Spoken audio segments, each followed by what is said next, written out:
Snell, Glasnow, and Morton. So like it is a little bit scary now because they went off up against these weaker pitchers in the Braves.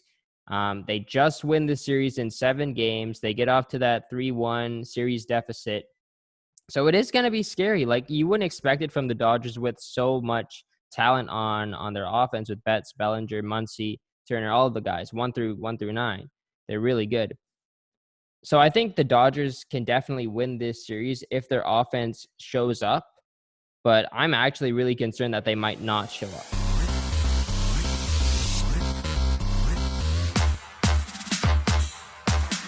Yeah, he's been really good, and he pitched yesterday. Yeah, he pitched like 3 innings. He got the win. Yeah, he got in Game 7. Yeah, he was insane. So like that's a weapon out of the pen, but I guess he could start. I think he will start actually. Like that would probably be the better option for them over Dustin May. Yeah, I think Dustin May has kind of been a little bit inconsistent, but I'm sure he'll get a few innings this series because they don't seem to have as much starting depth as I'm sure they would hope to have. But usually by this time in the playoffs anyway, teams are down to 3 or 4 starters. So I'm sure he'll get a few innings, whether or not it's a full start or he just opens for an inning or 2 or what. Yeah. Yeah, we'll see. Welcome back to Unlimited, episode number 23. Tyler Moore, Aiden Silliphant here along with you. We're going to preview the World Series for 2020, Tampa Bay Rays and the LA Dodgers. We're just talking about the pitching matchups there. The Rays announced today it's going to be Glasnow and Snell going Game 1 and Game 2. And the Dodgers announced Clayton Kershaw for Game 1. They haven't announced their Game 2 yet. Tyler's thinking it's going to be Buehler. I probably can see that happening as well. So who do you think the Tampa Bay Rays are going to go later on in the series with? Because they have Morton as their number 3 guy probably. And then Game 4 comes along. It's probably going to be Yarbrough. But do you think there's any chance they could go with an opener potentially and maybe pitch Yarbrough out of the bullpen this series? Yeah, I could see that for sure. They were the first team to really popularize that strategy a couple years ago. So we all know that they've done it in the past, and they seem to have a pretty strong bullpen this postseason. Like you said, I think they'll go with Morton for Game 3 for sure. He's been probably their best pitcher so far. I think his ERA is under 1 so far in the postseason. Yeah, 0.57 ERA with a 0.96 WHIP. So those are really good numbers. So he'll get to start Game 3. And I wouldn't be surprised to see Snell pitch twice this series, whether he gets a second start, or he pitches just a few innings in one game. I'm sure we'll see him again, depending on how Glasnow does. I think we'll see him again this series too. But yeah, I could definitely see them go with an opener. Like they have guys like Pete Fairbanks in the bullpen, a younger guy, Diego Castillo's pitched really well. Yeah, he's been good. Sledgers, who's another guy who's his first or second year in the league, who's been playing well. Aaron Loop, former Jay. I don't know if he'd get an open, but he's pitched a few good innings. I don't think he's given up an earned run yet. So they have a lot of options in the bullpen. If they want to do an opener, they can do that, and they can know they have a few guys they can rely on for later in the game. Yeah, I would expect them to probably go with a right-handed pitcher if they were to go with the opener, just because the top of the Dodgers lineup is Mookie Betts, Corey Seager, who's a lefty, but then Justin Turner. So 2 out of the 3 guys are right-handed. So maybe they look at the right-handed starter if they were to go with an opener. But then, I don't know, I'm looking at the matchups, and when it was announced that Glasnow was the starter for Game 1, that did catch me a little bit off guard because he is their number 2 guy, maybe their number 3 guy potentially in these playoffs, because Morton has been so good. Based on like numbers, Morton could be the number 2 guy there. But it's going to be Glasnow. I think, the Rays are kind of doing what the Jays did against them in the series, pitching Ryu in the second game, pitching their best guy in the second game, because they're betting on him to win that game for sure. And maybe they get lucky and win Game 1 as well. I think it's a good strategy actually, because Glasnow hasn't pitched like his best these playoffs, but he's still a very good pitcher. And Clayton Kershaw, we all know about him and his struggles in the playoffs. And he has had a decent postseason, not so much his last outing. But I could definitely see the Rays sneaking a win in game one, and then they got game two with Snell against Bueller. They could win that one as well. So that's the one thing that stands out to me at first. The Rays pitching is a lot deeper than the Dodgers, which is a little bit surprising because normally the Dodgers have a stacked rotation 1 through 5. Mhm. But they lost guys. They had Rich Hill before. They had Hyunjin Ryu, like we talked about. They have Kenta Maeda, who is another guy. David Ross Price, who David opted out. Price, Ross Stripling, even, who they traded to the Jays. So they're definitely missing some depth this year, which might be a little bit of a cause for concern if you are a fan of the Dodgers, because the Rays have a pretty good 1 through 4, I would say. Maybe Yarbrough gets a start, maybe pitched out of the bullpen. We're not sure yet.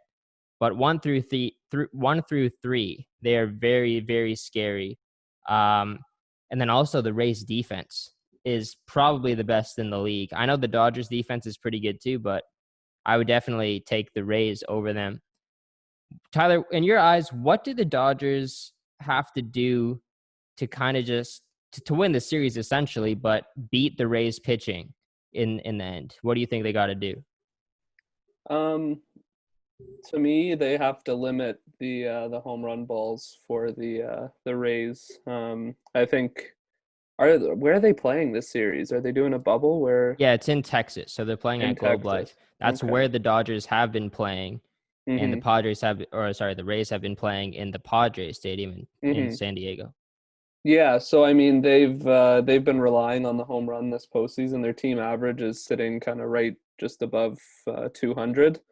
So they've really relied on home runs, especially Randy Arozarena, kind of guy came out of nowhere, is 7 home runs so far this postseason. So he's that guy, and just the home run ball in general has kind of been the driver of their offense. So the I think the Dodgers will just need to limit that. They, like you were saying, they have guys who strike out, who have high strikeout rates. Bueller, Kershaw, even Urias has a good strikeout rate. So I think if they can get guys to swing and miss, and just limit any hard contact, I think that'll be the key. I think this series, both teams haven't really shown to be that dominant offensively. I think the Rays team average is sitting kind of around 250 or so, which is pretty good, but not anything crazy. So I think it's really going to come down to pitching this series. I think Kershaw has to finally step up and show that he can be a playoff performer. I think he's been the biggest missing piece in the shortcomings of the Dodgers in the years past. So I think if he comes out in game one and pitches the way he's pitched his whole career in the regular season and sets them up for a really good chance to win, I think that'll be key for them. And then once they can roll with Bueller and Arias game 2 and 3, I think they'll be looking good. And like I said, I think the key for them is just managing the long ball for the Rays and shutting down Arozarena. Yeah, I think I got to agree with you on that. I do want to point out that the last series, Dodgers and Braves, if you take a look at the Braves pitchers, they're not necessarily the best, like in terms of names and in terms of stats. Like Ian Anderson, Max Fried, AJ Minter, Kyle Wright, and Bryce Wilson, not the best pitchers in the world. And now they're going to have to go against guys like Snell, Glasnow, and Morton. So, like, it is a little bit scary now because they went off up against these weaker pitchers in the Braves. They just win the series in 7 games. They get off to that 3-1 series deficit. So it is going to be scary. Like, you wouldn't expect it from the Dodgers with so much talent on their offense with Betts, Bellinger, Muncy, Turner, all of the guys 1 through 9. They're really good. So I think the Dodgers can definitely win this series if their offense shows up, but I'm actually really concerned that they might not show up. So, and also the Dodgers have to pitch well as well. Kershaw has to be, their number one guy. And then, they need guys like Urias to keep doing what he's doing, whether that be out of the bullpen or as a starting pitcher. Bueller has to be sharp on top of his game. So, like, it's a really close series. And I think a lot of people are already taking the Dodgers. Like, they're the favorites because their offense is stacked. Tampa has no one on offense. And if you think that this is going to be a walk in the park for the Dodgers, like, you're out of your mind. Like, this is going to be a really close series. And at the end of the day, normally in most sports, defense wins championships, Mm-hmm. and the Rays have the better defense and the better pitchers. So, who do you think is going to win this series? If you were to give a prediction, who do you think is going to win? Yeah, I mean, like you said, it on paper right now it looks so close. It can really easily go either way, in my opinion. I don't know. I think the Dodgers have a bit more momentum at this point. The Rays being up in their series and almost letting the Astros come back all the way, probably shot their morale down a little bit. I think the Dodgers coming back from a 3-1 series deficit and winning really boosted their morale going into this. So I think the Dodgers have the momentum, but I mean, until I really think Game 1 is going to set the tone. I think winning Game 1 is obviously, sounds silly to say, but it's obviously incredibly important. So I think whichever team wins Game 1 is going to probably set themselves up for a good chance to win the entire series. Like you said, I think the Dodgers, their top guys have really been pretty quiet this postseason. Seager's been their most consistent guy. He's been playing well offensively, but like guys like Bellinger, he's been quiet. Who knows? Maybe the home run he got in Game 7 against the Braves will wake him up a bit. But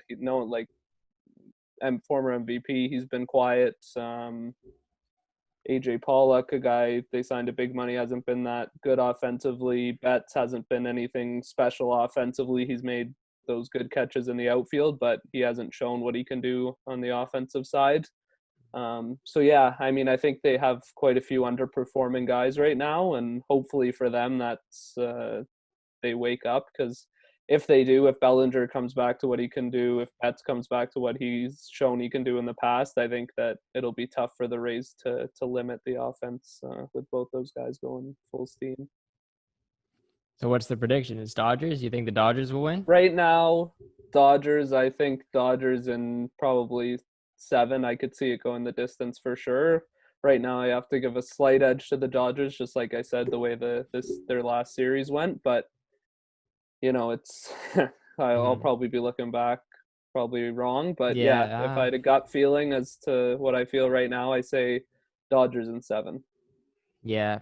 And I had Ethan on last week, and he was saying Dodgers as well.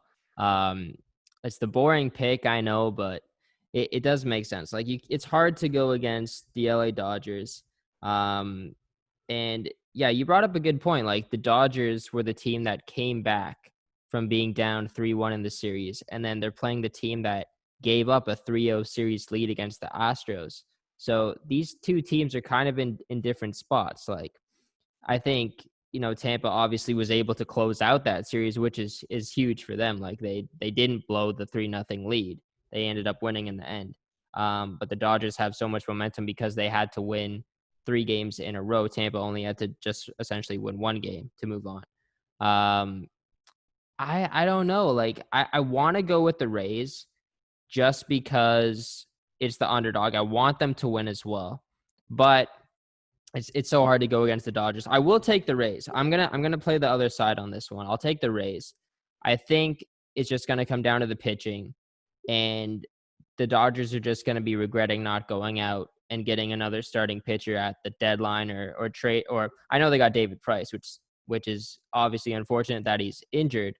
And they're gonna be looking back at that and being like, oh man, if we had him, then we might be able to go out and win. But who knows what David Price would have been anyways. Like, he's a bit older now. He's dealing with injuries. Like, he might not Yeah, be at that same level. he's shown in the past he might not be the best playoff performer too. That's true as So well. there's that angle as well. So yeah, I mean, yeah, like you said, they're just not as deep as they have been in the past when it comes to their pitching. But they do have young guys, and in the playoffs especially, young pitchers can be really unpredictable. I think Bueller has kind of solidified himself as a top end of the rotation guy in the MLB by now. But guys like Arias, guys like May, I think there's still question marks surrounding them. So yeah, like you said, I think it'll ultimately come down to pitching, because both their offenses have been fairly stale.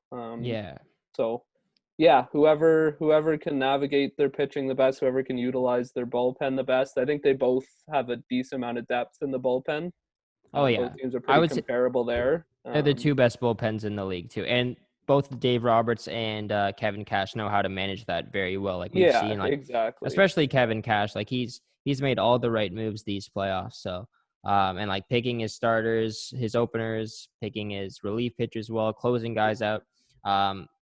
Randy Arozarena, I got to talk about him because Kevin Cash really gave this guy a shot to shine in these playoffs, and he's been their MVP. He won the ALCS MVP, and you can't sleep on the Rays offense mostly just because of this guy. Like this guy is Hmm. the hottest hitter in baseball, and the Rays have him, not the Dodgers. So they got him. They have, like everybody talks about Kiermaier. I'm not too big on him, but he's a decent player. I know he hurt his hand a little bit in the last series, so we'll see if he can be healthy enough, or he will play, but we'll see if he can actually like do some damage at the plate. But they have Austin Meadows, G-Man Choi had a big coming out party in the last series as well. Manuel Margot. They got some guys on that team that can bang a little bit. So I wouldn't be sleeping on this offense. There are a couple weak links. Like I'm not the biggest fan of like Yandy Diaz or Joey Wendell. I think Joey Wendell, I was expecting more from him. He hasn't been the best third baseman for them. But then keep looking throughout their lineup. Willie Adames, I think he had a bit of a cold end to that ALCS series. Um, Brandon Lau is always a good guy. He's going to get on base a lot, steal some bases for them at the top of the order, so that's big. Um, I think the Rays. I'm going to take the Rays. I think the pitching and then just the combination of what they have throughout their lineup is going to fare well against the Dodgers' weak pitching. So I don't really see a situation where the Dodgers win it in like 4 or 5 games at all. If the Dodgers win, it will go to 7, in my opinion. But I'm going to take the Rays in 6 games. I think they're going to get off to a 3-1 series lead. Dodgers win the next one, and then the Rays close it off in game 6. So that's my prediction. Well, yeah. I mean, I wanted to bring up you mentioned two names that I think are really key for the Rays. One, Austin Meadows. Back 2 years ago, he was an all-star, put up almost 90 RBIs, over 30 home runs. This year, the past 2 years, he hasn't shown anywhere close to that level. He's kind of been taken out of his starting role in the outfield because of the emergence of Arozarena, so he's been DHing mostly these playoffs. So I think him and then Brandon Lau, like you said, he was their team MVP this year. I think he's had some conversations for MVP overall, just with the numbers he's put up. So him, I think he's batting like 120, something like that. So that's just not acceptable numbers for a guy like that. So I think if the Rays can have both of those guys or even just one of those guys step up and have a more characteristic numbers of their past, I think they can definitely do some damage. It would be nice to take kind of the pressure off of Rosarena, being that he's so inexperienced. Having kind of the weight of the entire offense on his shoulders must be tough. Oh So yeah. I think if one of those guys or both of those guys, being Lau or Meadows, can step up and take some of that load off of a Rosarena, I think it'll do really really well for the offense. And I think if they can get solid production from 2 or 3 guys, that yeah, I think they have a really good chance of winning. Yep. But I think without Lau or Meadows, I see a tough time for the Rays getting past the top rotation guys for the Dodgers. Okay. Yeah, and also like with the Tampa Bay lineup, like they're so versatile as well because like in game 1 with Kershaw, it's going to be a fairly right-handed lineup that Tampa's going to put out there.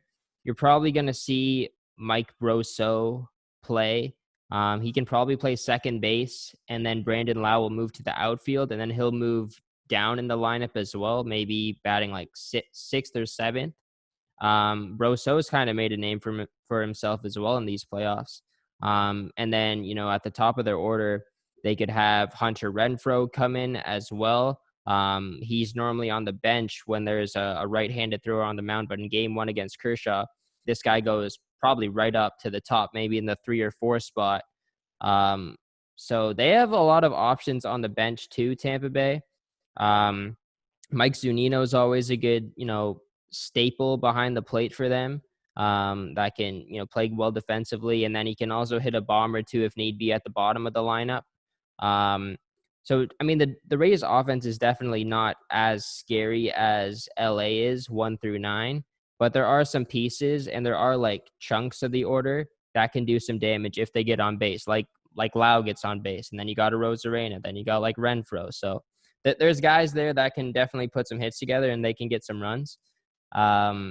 So I think it's going to be pretty neck and neck. Like it can go either way. And then not looking at it from a like statistic analytical perspective, like the Dodgers are obviously more hungry to win than the Rays. I would say, like, I know both teams are obviously hungry to win, but the Dodgers have been knocking on the door for the last 4 years. They've been to the World Series 3 out of the last 4. They didn't make it last year. You think that's going to factor into it at all? Just like the Dodgers, like they want to win. Is that going to ultimately push them over the top? Or do you think the Rays, knowing that the Dodgers have struggled, will help them? Yeah, I mean it's always tough to say before the series starts. I think the Dodgers will be hungry. The fact that they lost the World Series 2 out of the last 3 times, I think will give them the confidence that they know they've got here again. And this time, being that it's a shortened season, it's definitely a different set of circumstances. But like we were talking about with the momentum, I think on the Dodgers side, I think they'll come in with more confidence. But with the confidence comes pressure. I think not everyone, but most people favoring the Dodgers in this series will give them a bit of pressure, as the Rays being the Rays being the underdogs in the series. I think takes a bit of the pressure off of them. They just kind of know they'll just go out there, do their best, try their best, play the best game they can, and see what happens. Being that they're a younger team, that maybe not as many people, I know you at the start of the year would not have expected this to be picking them to win the World Series. I Not was at all. higher on them, if I'm going to toot my own horn, but yeah, I mean they're a younger team. Maybe not as many people expected them to do this year, so I think they have a little less pressure than the Dodgers, which are kind of a perennial contender.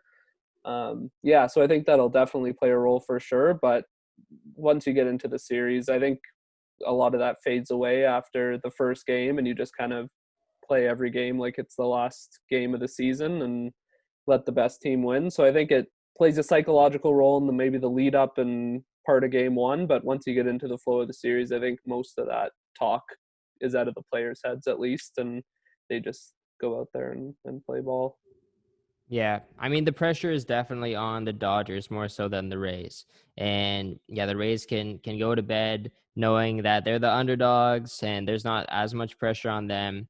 And they're a younger team. Nobody expected them to come this way, but they had a rough road to get here. They had to go through the Jays, I guess, in their opening series. Who would have thought? Like, if the Jays win that series, do they end up in the World Series? And Yeah. if Ryu doesn't have a bad game, is there a game 3? Do they win the game 3? Like, hey, that's a conversation for another day, I guess. But yeah, they had to go through the New York Yankees. They had to go through the Houston Astros, and now they got to go through the Dodgers. Like, arguably the 3 best teams in baseball, they're going to have to go through to win. So, like, don't sleep on them for sure. And yeah, like you mentioned earlier, like they were the team that developed the whole opener thing. They seem to be playing like a new generation of baseball, getting on base, stealing bases, trying to, do more things to get runs. Just get focused on getting 1 run. Don't load up the bases and hit a grand slam. Play small ball, right? Bunting, all that Mm-hmm. stuff. So that's what has led them here. So If they can continue to do that, then they'll win the series. If the Dodgers can somehow limit that and shut down the hitters and also get to their big boy pitchers, then they'll definitely win. But at the end of the day, in my opinion, I think it's easier to pitch well than to hit well. So that's why I'm taking the Rays. I'll take them in 6. What else do we want to talk about with this series? Like, I know there's some underlying storylines as well. But like we can go like position by position if we want. I saw MLB, they posted some things, some stories today, with like that voting system, like who do you think is going to win the MVPs. So I do want to ask you that. Who do you think would win the the World Series MVP if the Dodgers were to win the World Series? Wow, that's a tough question at this point. I think I could narrow it down to maybe 2 pitchers and two position players as kind of a short list for me. Starting with the position players, I could see Corey Seager being up there. He's always been a solid guy defensively, shortstop, the most important position on the infield. He mans that position well. He's been their most consistent guy throughout the playoffs offensively. So I could definitely see him in consideration if he keeps putting up the same numbers. Also, I think Cody Bellinger, if he can turn things around with maybe this home run, giving him some momentum. I think if he puts up anywhere close to what we know he's capable of, I think he could be a shoo-in for that award. And then on the pitching side, I think you have to go with the 2 obvious candidates on that side, the Clayton Kershaw, Walker Buehler. I think Clayton Kershaw might finally, now that he's getting older every year, he might finally want to show, hey, I can do it. I can be the guy. I can have a good series. So I think if he is a great game 1, I think you'll probably see him start maybe game 4, game 5. So I think if he puts in two great showings, I think he could definitely be up for it. He would deserve it after all this time. It'd be nice to see him finally do well. And then secondly, Walker Buehler. I think he's shown that he'll kind of be the heir to the big hole that Kershaw will leave when he retires or finally slows down. So I think if Buehler can go out there and have a good performance, I think he'll be certainly in talks for the award. But if I had to pick someone kind of right now, I think I'd probably lean Buehler. He's shown kind of more consistency than Kershaw in his playoff performances as a young guy. I think we've been talking so much about the pitching. I think this series will come down to pitching. So I think it would make sense for a pitcher to win the award. And it seems as though pitchers kind of tend to win these things more often, especially in the World Series, just from my recollection of past winners. So yeah, I could see Walker Buehler walking away with the World Series MVP. Nice. There's a nice little pun there, Walker Buehler. So Buehler would probably pitch games 2 and 5. Kershaw would probably pitch games 1, 4, and then 7. On a bit of that'd be good, right? 1, 4, 1, 4, and 7 for Kershaw. On my end, if we're looking at the Rays now, I'm probably gonna say obviously Snell. And I'm going to say Charlie Morton as well. I think Morton would probably pitch game 3, and then he would go 6, or they push him back to game 7. And I think he's going to be, if it goes to 7 and Morton's pitching, I think it's game over. Like you saw what he did against the Astros in game 7. He was insane. So I definitely think he is an underdog to win this MVP trophy. And then looking at the Tampa Bay offense, it's hard to say no to Randy Arozarena, who's been a beast, winning the award in the ALCS. And then also I'm going to say G-Man Choi. I think G-Man Choi is going to be like that Steve Pearce guy who when he won it with the Red Sox. Okay. So yeah, I'll say G-Man Choi and Randy Arozarena there. But if I were to pick one, I would say Charlie Morton. I think definitely because if he does pitch game 7 and plays well, it's hard to not give him the World Series MVP trophy. So, I'll say that. there was one. Yeah, see, you talked about Seager. I think he's definitely a good guy that could win it. He won the last one, so I don't know if he could win like both of them. Like since he won the NL MVP trophy, I could see Mookie Betts winning it if he does well. Um, I could see even maybe a guy like Urias winning it potentially, being a good guy out of the bullpen if he pitches a lot of innings there. So I wouldn't sleep on him as well. Bellinger obviously is good. Turner. The Dodgers have a ton of MVP candidates. So um, yeah, I think we can move on. Do you want to touch on anything else with this World Series?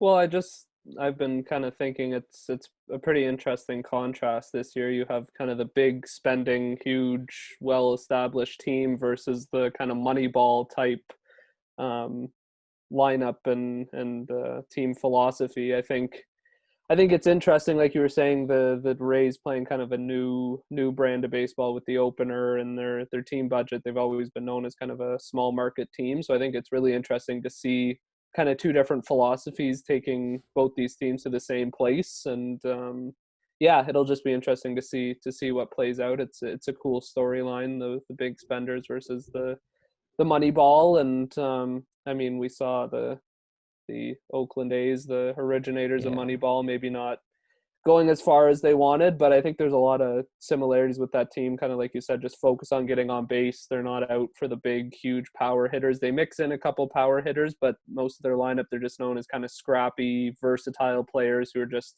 looking to get on base. And once they're on base, they move guys up, sack flies, bunts. They Hmm. just do everything they can to move runners up. So I think teams like that always fare well in the playoffs. I think the playoffs are so much about just the little things that Yeah. go unnoticed in the regular season most of the time. So I think they're a great playoff team, just with their philosophy. And I think yeah, I think it's just an interesting storyline to notice. One last thing I wanted to point out, the a big X factor. I don't know if you want to think of an X factor for the Rays, but an X factor for the Dodgers for me is Jock Pederson.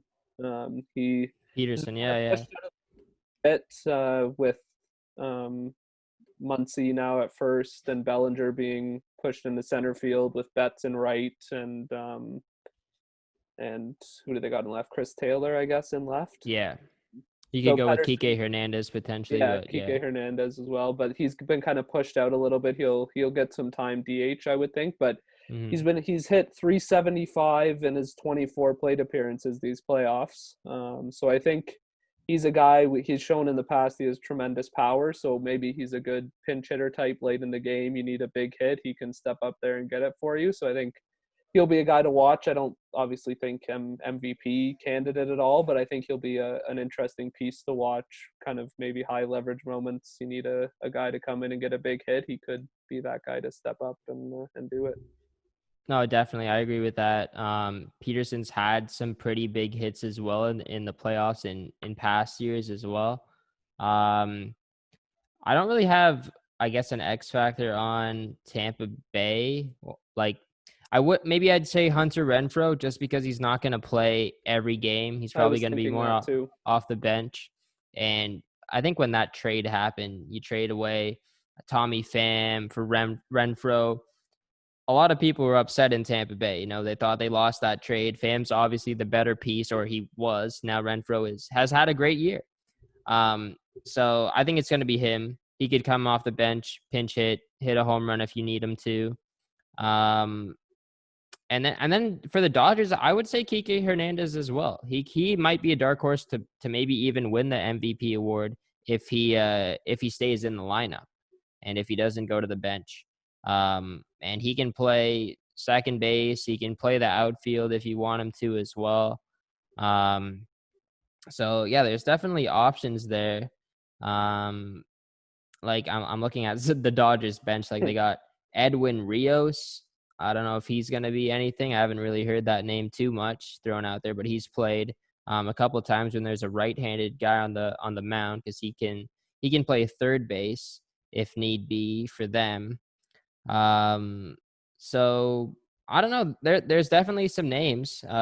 Justin Turner is kind of an X factor as well. He hasn't had the best playoffs, but Hmm.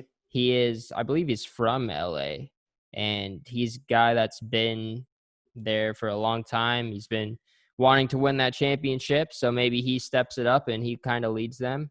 Um, I definitely think that the Dodgers need someone offensively to really take a step if they want to win. Like, they need that clear guy.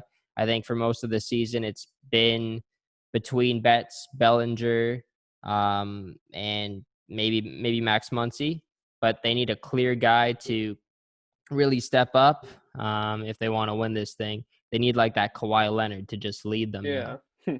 Well, I think you brought up Renfrew, and that name was floating around my head. I think it's an interesting parallel between him and Pedersen. You have Renfro, who was traded for arguably their best player, fan favorite, Tommy Pham, at the start of the year. Everyone was saying how much of a bad trade it was, how it made the team worse. And then Renfro goes out and has a decent year, and they make it all the way to the World Series. And then you have on the other side Pedersen, who was going to be traded to the Angels, and then at the last second the deal fell through. So wouldn't it Mm-hmm. be interesting if either one of those guys ended up having a few huge hits and deciding the series for their team with just the history there? I think it's an interesting parallel between those guys. So it'd be interesting if one of them really stepped up and made some plays this series. I think it would make us look pretty smart, which would also be nice. So yeah, Yeah. we'll keep an eye out on Renfro and Pedersen to see how they're doing this series. Yeah, I think it's also a really good point that you mentioned the whole money ball versus big spender, because when you look at the Rays, most of the guys that they have are homegrown talents and they really developed them. You know, they weren't good for like 4 or 5 years, I would say, rebuilding their team, drafting well, and now they're finally here. Now they're playing that new generation kind of game. It kind of reminds me a little bit of that Royals team, the year that they made it to the World Series but didn't win against the Giants, where they Mm-hmm. had, most of their talent was homegrown again. Salvador Perez, Lorenzo Cain, um, Eric Eric Hosmer, Hosmer. Gordon, Um, there's that one Moustakis. Dyson, who is that runner. Like, Yeah. he represents that small ball game, right? He would just come off the bench to either bunt or steal bases. And the Royals were really good at that. Like, I think they had the most stolen bases throughout that entire season. They had a couple other guys. Gore, I think Gore is another speedy guy who was on the Royals that year as well. Um, so it is interesting to see how you brought that up there. And I think teams are definitely going to start to look at that now and how they can compete with teams like the Red Sox, Yankees, Dodgers, Giants, all of them now. You compete without having the money. And I think that's something the Jays need to look at more, and more other teams. If Rogers isn't giving you the money, there's other ways to get around it. So Yeah, um, for yeah. sure. Well, I saw, yeah, you brought up the homegrown thing. I don't know what the numbers are for the Rays, but I saw the score posted kind of a roster breakdown, and 14 of the 28 guys on the Dodgers are homegrown, either amateur free agent signings or draft picks. And then the other 14 were split, 7 free agent signings, 7 trades. Trade, But yeah. part of those 2 in the trades were guys like Max Muncy, who kind of came out of nowhere. He really blossomed when he got there. Chris Taylor, who came out of nowhere, blossomed when he got to the Dodgers. Kike Hernandez and Austin Barnes, who were both young guys when they came over from the Marlins. So even those 4 guys they got through trade were really kind of unknown guys before they got to the Dodgers, and their coaching staff was able to work with them and turn them into all solid MLB players. So yeah, I think it really speaks to the Dodgers.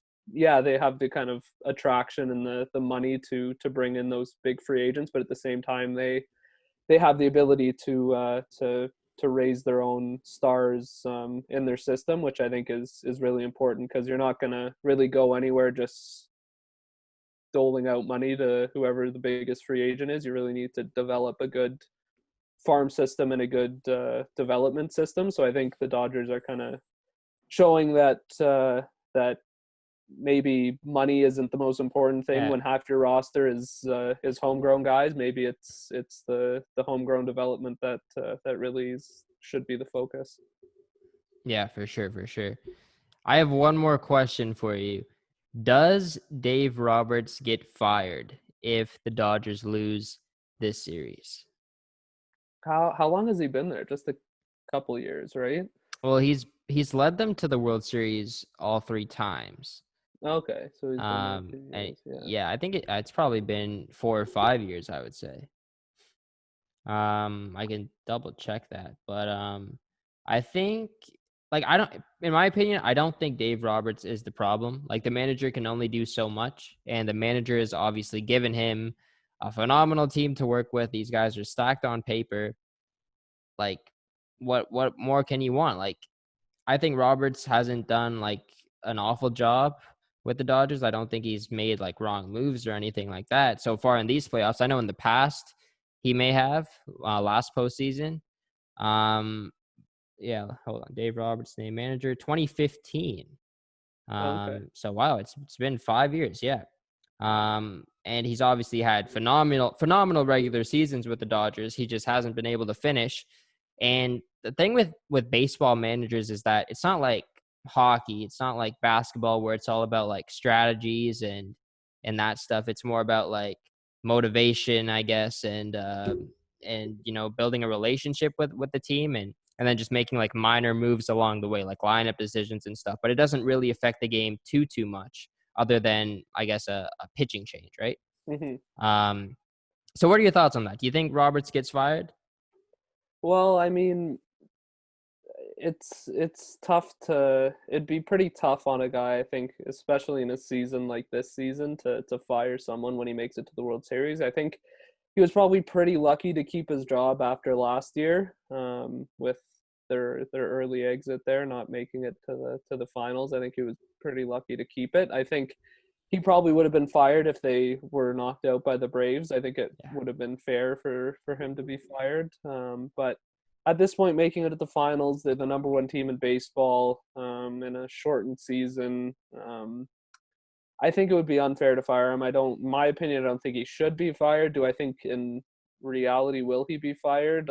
I really doubt it. I think this year has just been such a challenge for everybody. I think he'll get to keep his job, especially if he kept it after last season, not even making it to the finals. I think you might give him one more chance to take a run at it, and it's it's it's crazy. We're looking at a guy who's made it to the finals 3 of the last 4 years, asking if he's going to be fired if yeah, they lose. But no, that with a team like the Dodgers, that's kind of where they're at. They're kind of the same on par with Yankees and where Red Sox were a couple years ago, maybe not this year, but where success is winning it all. yeah, And when you invest that much money into a team, I think it's hard not to expect your team to win every year. So yeah, it'll be interesting to see. I personally don't think he'll be fired, just given the the context of this circumstances. Yep. season. But Hmm. yeah, I could definitely see it as a possibility. But if I had to guess right now, I would say he gets another year at least. Yeah. I'm kind of in the same boat. I think, you know, everything that's happened this year, only a 60 game season and, you know, having to be in the bubble and stuff, like I think it's hard to fire a guy like that who has been through this all, like been through all of this with this team. And he's had the tremendous regular seasons as well. And then if you saw his speech after they won, like he's very emotional. He likes these guys a lot. Um, he even said he said like this is our year, this is our year. I don't know if he should have said that. He might have jinxed his team a little bit there. But he's obviously confident in the group. He loves being around the guys, so it will be hard to fire him. Um, yeah, I think they give him another year for sure. Like unless he makes some bad mistakes in the playoffs, which could happen, or in the next round, which could happen. But yeah, that wraps up the show. Thank you guys very much for listening. Make sure you guys subscribe to the YouTube channel, give this video a thumbs up, and see you guys later. Take care and peace.